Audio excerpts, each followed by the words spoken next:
E é importante perceber isso porque a ciência trata de coisas que são sempre modelos de postulados que são sempre provisórios, que estão sempre, em princípio, sujeitos a poder ser melhorados.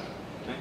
Uma das coisas que, uma das formas pelas quais mais facilmente se dá para detectar o caráter anticientífico de muito do que se ouve a nível popular e mediático, por exemplo, sobre alterações climáticas, é que tem, fundamentalmente, não a atitude de conhecimento de segundo grau, que é tudo o que podemos ter, na melhor das hipóteses, sobre fenómenos naturais, mas procura formar-se com um conhecimento absoluto, ou seja, um conhecimento que está estabelecido, a discussão acabou, ou seja, não precisamos dizer mais nada. Okay? É algo que todos sabemos que é assim. Okay? Mas reparem, estou a dar um exemplo que provavelmente é agradável a toda a gente que está aqui, ou a grande parte das pessoas que está aqui, mas austríacos podem cometer perfeitamente o mesmo erro. Não é? Hayek provavelmente diria que Mises, em alguns aspectos, cometeu este erro no grau de certeza sobre o que é possível extrair da praxeologia. Mas sobre isso falaremos depois em próximas sessões. Okay? Ora bem, mas também como enquadramento do conhecimento científico, e usando aqui já uma distinção derivada de filosofia tomista, podemos também pensar na localização do conhecimento científico em termos de diferentes tipos de lei. Um primeiro tipo de lei são o que podemos chamar leis imperativas. O que é que são leis imperativas? São leis que se dirigem à vontade e que dizem o que deve ser feito. Portanto, indicam finalidades da ação.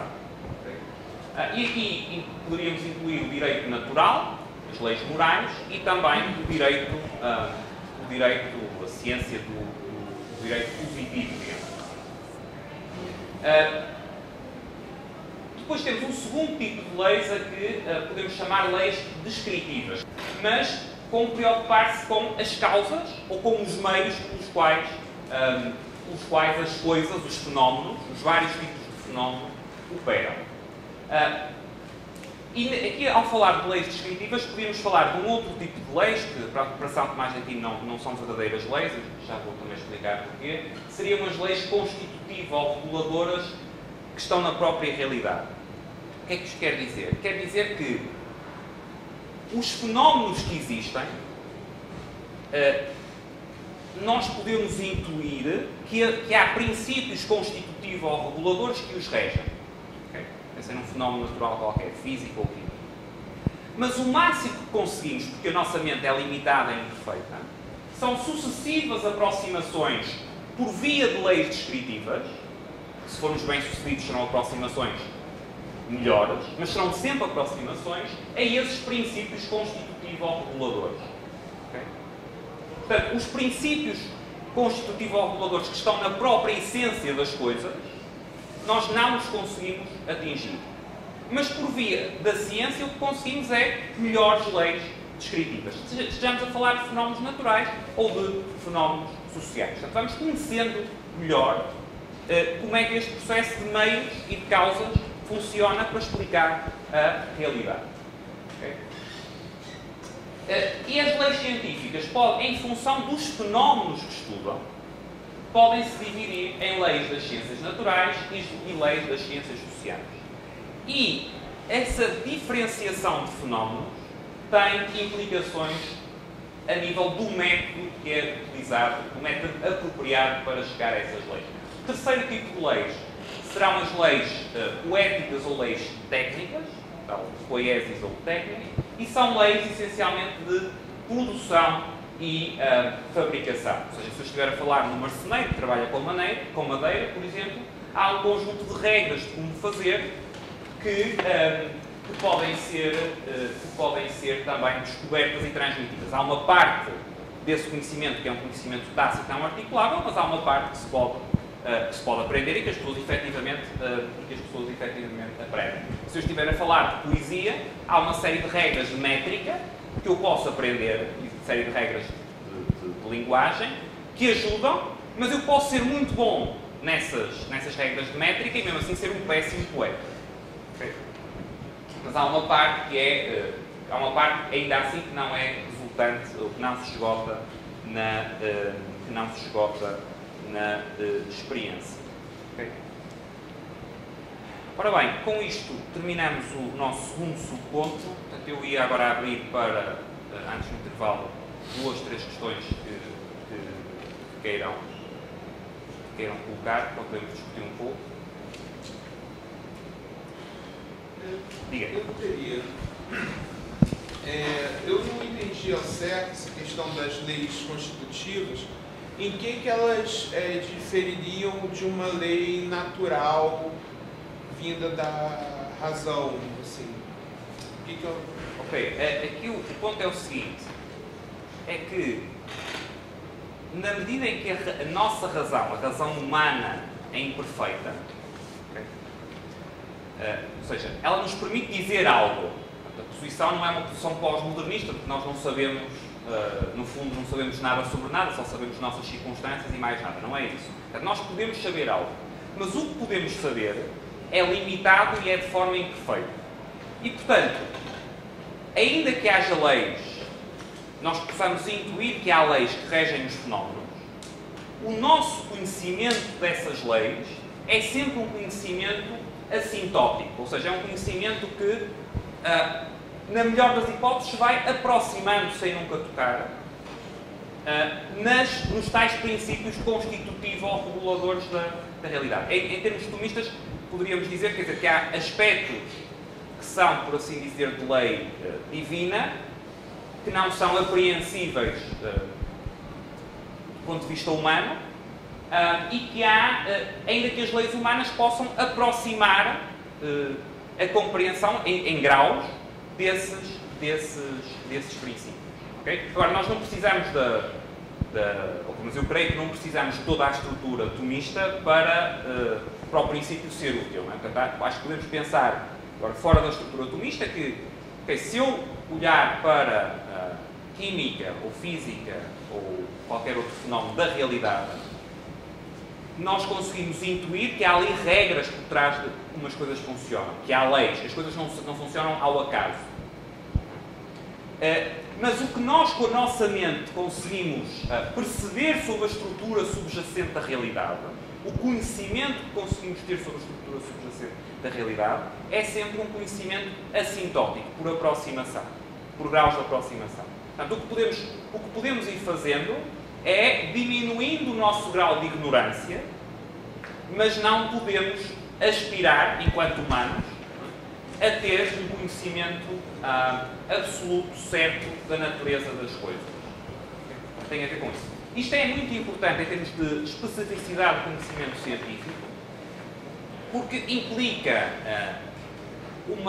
da posição do cientista, natural e social, ainda que as implicações do cientista social sejam bem mais, potencialmente mais graves, implica uma atitude de humildade face ao seu próprio métier, à sua própria atividade e às respostas que ele acha que pode dar a questões concretas. Isto na escola austríaca é também muito importante. Porquê? Porque muito do que vocês veem em termos de crítica ao planejamento, o que tem subjacente não é uma crítica em termos, por exemplo, de incentivos, uma crítica em termos que caracterizaria a public choice, uma abordagem em termos de escolha pública, é uma crítica em termos epistemológicos.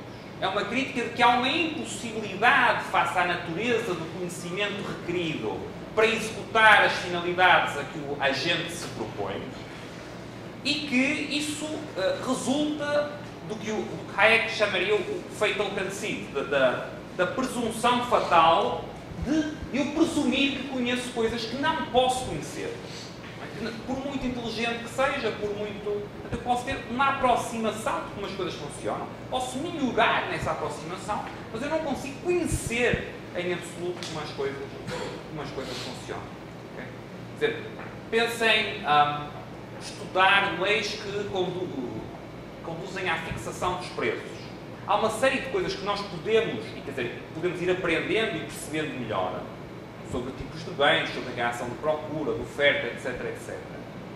Mas esse conhecimento nunca pode chegar a um ponto em que um planejador central poderia replicar o processo que decorre de forma descentralizada. Há ali algo que talvez tenha um princípio constitutivo regulador definido, mas que nós não podemos conhecer.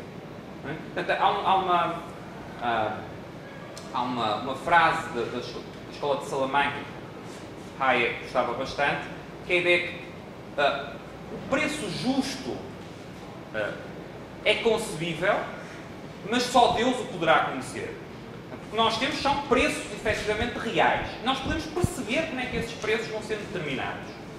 Mas o preço, e podemos talvez conceber o ideal de um preço justo, mas não chegar ao tal princípio constitutivo ao regulador que incluiria todos os dados, todo o conhecimento constitutivo da realidade e que nos permitiria replicar esse processo.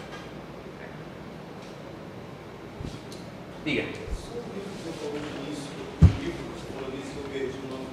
Do Hayek, eu não sei qual deles. Mas eu acho que era o mais grosso que falou, já encheu uma loja mais aprofundada. Do José Manuel Moreira, talvez. Em português? Ok. Ele está na lista que vocês têm de bibliografia do curso, mas é Filosofia e Metodologia da Economia, em F.A. Hayek, ou a redescoberta de um caminho terceiro para a compreensão e melhoria da ordem alargada da interação humana.